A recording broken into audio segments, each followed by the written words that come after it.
এলাকার মানুষ আমাকে ভোটই দিয়েছে, কিন্তু আমি সংসদে গিয়ে ইলিয়াস আলীর কথা বলবো, আমি সংসদে গিয়ে গুমের বিষয়ে কথা বলবো।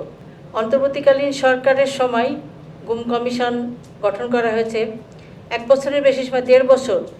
উল্লেখযোগ্য আমরা আমার স্বামী বা আরও যারা গুম হয়েছে তাদের বিষয় নিয়ে আসলে উল্লেখযোগ্য অগ্রগতি কি হলো বা তাদের ব্যাপারে কতটুকু অগ্রগতি হয়েছে, তাদের তদন্তের বিষয়ে, তাদের বিচার প্রক্রিয়ার বিষয়ে আমরা আসলেই কোনো কিছু অত বেশি ভালো করে জানিই না। আমি আমার স্বামী ইলিয়াস আলী, উনি সংসদ সদস্য ছিলেন এবং উনি 2012 সালের 17 এপ্রিল ওনাকে গুম করা হয় রাষ্ট্রের প্রত্যক্ষ মদদে এবং সহযোগিতায়। তারপর থেকে আমি আসলেই ওই রাজনীতিতে সম্পৃক্ত হই। এ কারণেই সম্পৃক্ত হই যে সেই ইলিয়াস আলী মতো পরবর্তীতে আরও অনেকেই গুম হয়েছিলেন, সেই গুমের শিকার বা গুমের ব্যক্তিদের যাতে বিচারের আওতায় আনা যায়, এর একটা বিচার হয়, সেজন্যে আসলে মূলত আমার রাজনীতিতে সম্পৃক্ততা। আমি সংসদ সদস্য হয়েছি আমার স্বামীর যে সংসদীয় আসন সেখান থেকে।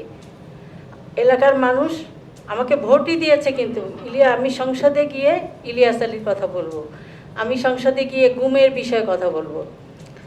তো আমরা একদিন বক্তব্য সুযোগ পেয়েছি, আমি কথা বলেছি, কিন্তু যখন অন্তর্বর্তীকালীন সরকারের সময় গুম কমিশন গঠন করা হয়েছে, 1 বছরের বেশি সময়, 1.5 বছর।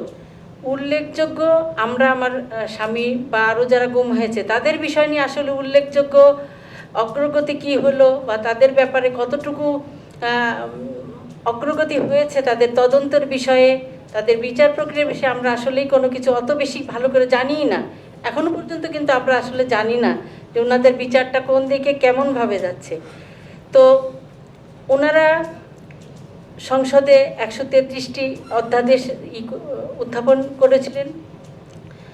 তো তার ভিতরে 16টি অধ্যাদেশ যেটা পরবর্তীতে আলোচনা এবং সংশোধন পরিমার্জনের জন্য রাখা হয়েছিল, তার মধ্যে গুম আইন একটা ছিল। গুম আইনে যখন গুমটাকে যখন সংসদে উত্থাপন করা হয় না, যেহেতু 30 দিনের একটা বাধ্যবাধকতা ছিল, 30 দিন মধ্যে না উঠলে সেটা বাতিল হয়ে যাবে।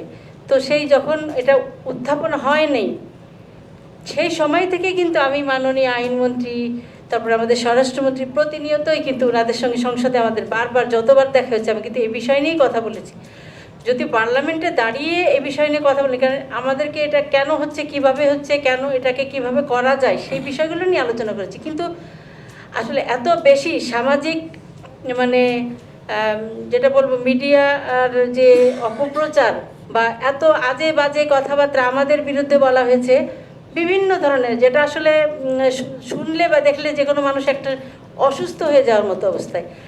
আমরা 12-14 বছর ধরে আমার স্বামী গুম হয়ে আছে। আমরা পরিবার বারবার সবসময় মনে করেছি যে হয়তো উনি ফিরে আসবেন, হয়তো এটাও চিন্তা করেছিলাম যে 5 তারিখের পরে হয়তো অন্তত আমরা একটা বিষয়ে আমরা জানবো, ফিরে আসবে বা না আসবে, তার পরিণতি বা তার অবস্থান বা যে কোনো একটা কিছু আমরা জানতে পারবো। কিন্তু আসলে আমরা কিছু জানি নেই।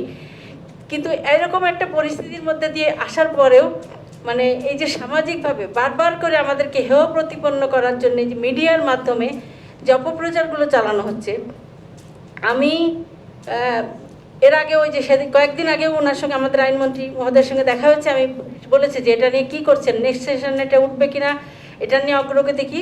উনি আমাকে বলেছেন যে আজকে 17 তারিখে আমরা করব, এটা একটা সবাইকে নিয়ে আলোচনা করে সবার মতামত নিয়ে এটাকে কিভাবে আরও বেশি এফেক্টিভ বা আরও করা যায় সেটা নিয়ে আলোচনা।